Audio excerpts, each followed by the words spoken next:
आई गौरी सीतानाथ प्रेमानंदे भगवान हरि हरि बोल।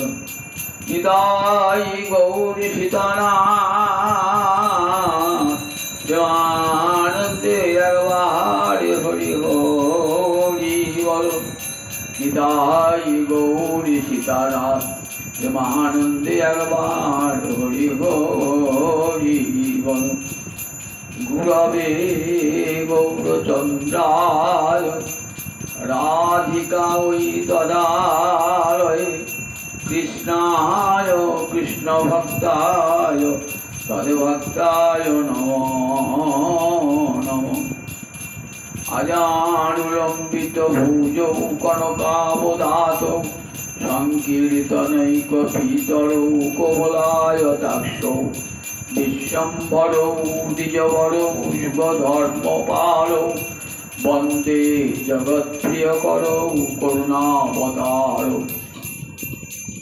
नित्यानन्द नमस्तुभ्यं प्रेमानन्दप्रदायिने कलौ कल्मषनाशाय जह्नवापतये नमो। नमो ब्रह्मण्डदेवाय गोब्रह्महिताय च जगद्धिताय श्रीकृष्णाय गोविन्दाय नमो नमः। सप्तकाञ्चन गौराङ्गी राधे वृन्दावनेश्वरी विषभानुसुते देवी तां नमामि हरिप्रिये। वृन्दा वै तुलसी वै प्रिया वै केशवश्च च कृष्ण भक्ति प्रदे देवी सत्यवत्यै नमो नमः। वंशाकल्पतरुभ्यश्च कृपा सिन्धुभ्यैव च पतितानां पावनेभ्यो वैष्णवेभ्यो नमो नमः। जय रूप सनातन भट्ट रघुनाथ श्री गोपाल भट्ट दास रघुनाथ। এই ছয় গোসাইয়ের করি চরণ বন্দন যাহা হইতে বিঘ্ননাশ অভীষ্ট পুরাণ। সবেত ভক্তবৃন্দে চরণে আমার কোটি কোটি দণ্ডবত পরিবাদ। নিতাই গৌর সীতানাথ। আজ এক পুণ্যতিথি, ঝুলন পূর্ণিমা তিথি। এই তিথিতেই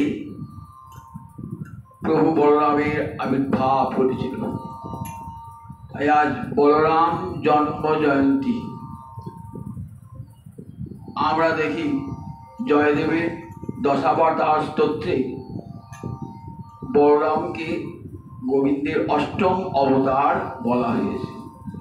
বহসি বপুষি বিশদে বসনম জলদাভং হলহতি ভীতি মিলিত যমুনাভং কেশবধৃত হলধর রূপ জয় জগদীশ হরে।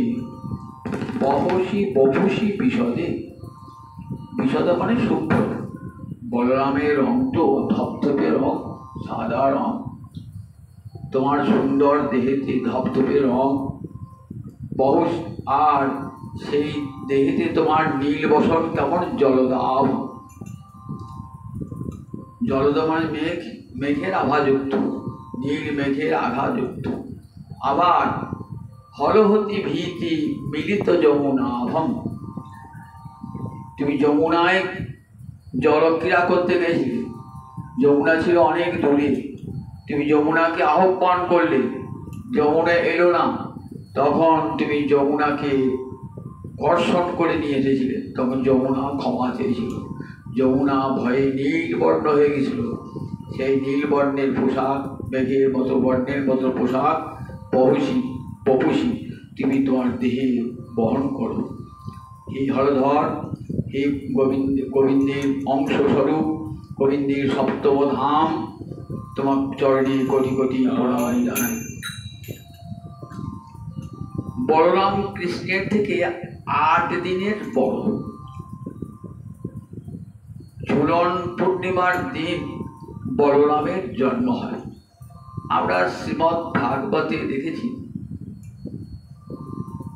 দেবকীর সপ্তম গর্ভে যখন ভগবান অনন্তের অবতার বলরাম আসেন, সেই সময় ভগবান যোগমায়াকে আদেশ করলেন, সপ্তম বৈষ্ণব ধাম যম অনন্তং প্রচক্ষতি। দেবকীর সপ্তম গর্ভে বৈষ্ণব তেজ অনন্তদেব আবির্ভূত হয়েছেন।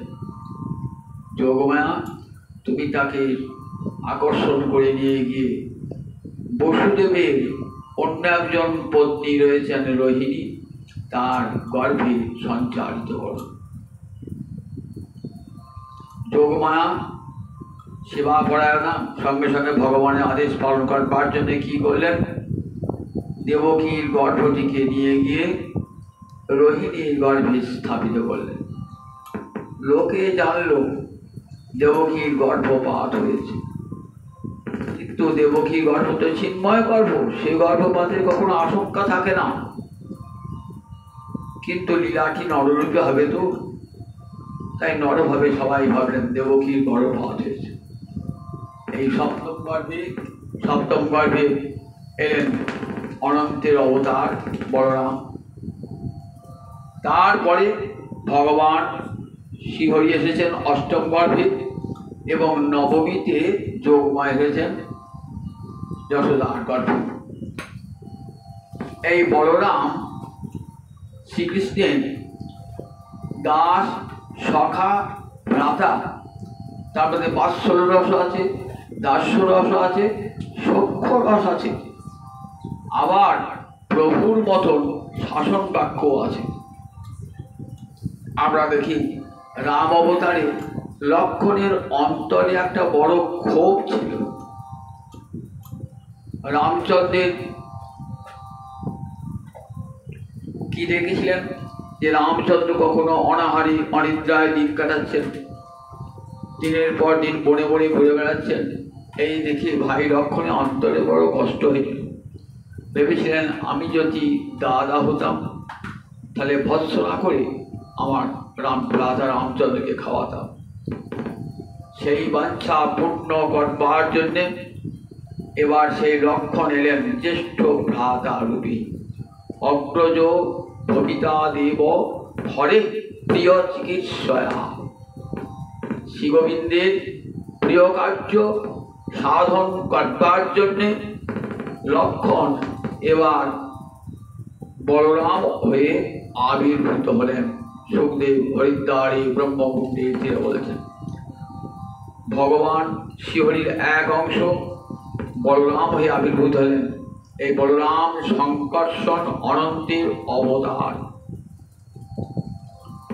বলরাম ভগবানের সঙ্গে সব সব সব সময় রয়েছে। যখন ছোটবেলায় আমরা দেখি নন্দের আঙিনায় যখন গড়াগড়ি দিচ্ছেন ধুলো কাদার মধ্যে, তখন সেখানে বলরামও ধুলো কাদায় গড়াগড়ি দিচ্ছে। আবার হামাগুড়ি যাচ্ছেন হাঁটু গেলে, সেখানে দেখি বলরাম একসঙ্গে যাচ্ছেন। এখান থেকে বোঝা যায় যে বলরাম আর কৃষ্ণ বয়সে বিশেষ তফাৎ ছিল না, ওই 8 দিন আগেই জন্মিয়েছিলেন। যদিও এখানে কোথাও বলরামের জন্মদিন পালন দেখা যায় না, তাতে ভাগবতের বাক্য অনুসারে আমরা জানি যে ভগবান বলরাম শিখে গেছে 8 দিনের বড়। সেই বলরাম দেখুন, এই বলরামের নাম হয়েছিল নন্দগোপুরে গর্গাচার্য নাম রেখেছিলেন। বলরাম নামটি কেন রাখলেন না, রাম মানে যিনি অপরকে আনন্দ দান করেন তাকে বলে রাম। আবার যার গায়ে শক্তি বেশি তাকে বলে তার বল আছে বলে তাকে বলেন, তার নাম দিলেন বলরাম বা বলভদ্র। ধীরে ধীরে কানাই বলাই একবার সখার মতো হইল। 2 ভাই একসঙ্গে জীব গোচারণ করেন, একসঙ্গে গোঠে যান, একসঙ্গে ভোজন করেন, একসঙ্গে আহার বিহার সব করেন। এই বলরাম একটা রূপ আমরা দেখতে পাই যখন নবীশারণ্যে সুত গোস্বামী পাদ যখন পুরাণ পাঠ করছেন, তখন বলরাম গিয়ে হাজির হলেন। বলরাম কুরুক্ষেত্রের যুদ্ধে নিরপেক্ষ, কৌরব পাণ্ডব কোনো পক্ষই কি গ্রহণ করলেন। সমস্ত তীর্থে তীর্থে ঘুরে বেড়াবার জন্যে কোথায় গিয়েছেন? নৈমিষারণ্যে। নৈমিষারণ্যে পুরাণ পাঠ করেছিলেন সুত গোস্বামীর পিতা রোমহর্ষ ঋষি। বলরামকে দেখে সবাই উঠলেন, কিন্তু রোমহর্ষ ঋষি উঠলেন না। তখন বলরাম তার শক্তি দেখালেন।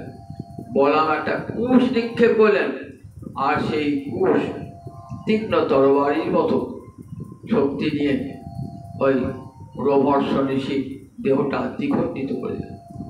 ঋষিরা হাহাকার করে উঠলেন, বললেন, আপনি ব্রহ্মপদের ভাগী হলেন।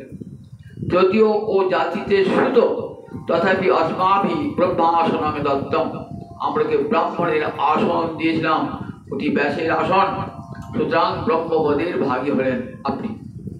বললেন, বেশ বলো কি করতে হবে? তা বলে, ভারতবর্ষে যত তীর্থ আছে সমস্ত তীর্থে তীর্থে তোমাকে স্নান করতে হবে। আর একটা দানব, ইল্লল দানব, বল্লল দানবের পুত্র, সে আমাদের যজ্ঞ বিঘ্নিত করছে, তুমি তাকে বিনাশ করে আমাদের যজ্ঞের যাতে উপকার হয় তার ব্যবস্থা করো। ইল্লল দানবকে বধ করে তাদের ঋষিদের যজ্ঞের সুব্যবস্থা করে দিলেন সমস্ত। আর বলে, দেখো এর যে পুত্র সন্তান, রোমহর্ষ ঋষি যে পুত্র সন্তান, সেই পুত্র সন্তান কেমন পিতার মতন দীর্ঘ জীবন লাভ করবে, বাগ্মিতা শক্তি লাভ করবে এবং সমস্ত শাস্ত্রে, বৈদিক শাস্ত্রে সুপণ্ডিত হবে। বলরামের আশীর্বাদ পূর্ণরূপে ফেলে গিয়েছিল। সুত গোস্বামী কাল পরবর্তীকালে সুখের সভাতে হরিকথা শুনে আবার দাপর এবং কলির সন্দিক করে এসে নৈমিষারণ্যে 60,000 ঋষির সভায় হরিকথা বর্ণনা করেছে। বলরাম আবার আমরা দেখি দুর্যোধনের কন্যা লক্ষণাকে বিয়ে করবার জন্যে কৃষ্ণপুত্র শাম্ব আসে। তখন কৌরব পুরীতে তখন শাম্বকে কারারুদ্ধ করে রেখে দেন দুর্যোধন। শুনলেন ভগবান বলরাম, ছুটে এলেন। ছুটে এসে বললেন, দেখো শাম্বকে মুক্তি দাও, নইলে কিন্তু আমি কৌরবপুরীকে এখনই এই লাঙলের ফলা দিয়ে কৌরবপুরীকে ধ্বংস করে দেবো। লাঙল উঁচিয়েছেন, দুর্যোধন ভয়ে ক্ষমা চেয়ে নিলেন, গোটা কৌরবপুরীকে ধ্বংস করে দেবেন ওই লাঙলের আঘাতে। শাম্বের সঙ্গে দুর্যোধন কন্যা লক্ষণার বিবাহ হয়ে গেল। এমনি করে আমরা দেখি বলরাম সর্বাবস্থা কুরুক্ষেত্রে যুদ্ধে নিরপেক্ষ অবস্থা ভূমিকা পালন করেছিলেন। যখন যুদ্ধের শেষ দিন দৈপায়ন হ্রদে যখন যুদ্ধ হচ্ছে ভীমের সঙ্গে দুর্যোধনের, তখন তার এসে হাজির হয়েছে। কারণ ভীম এবং দুর্যোধন দুজনেই গদা শিক্ষা করেছিলেন, দুজনেই গদা শিক্ষা আমাদের বলরামের কাছে। বলরাম কিন্তু দুর্যোধনকে ভালোবাসতে বেশি, কারণ গদা শিক্ষায় খুব পারঙ্গত ছিলেন এই দুর্যোধন। কিন্তু ভীম অন্যায় গদা যুদ্ধে দুর্যোধনকে হত্যা করেছিল। এটা বলরাম মেনে নিতে পারেন নাই। সঙ্গে সঙ্গে ভীমকে অভিশাপ দেওয়া আসে। তখন কৃষ্ণ প্রবোধ বাক্যে তাকে শান্ত করেছিলেন।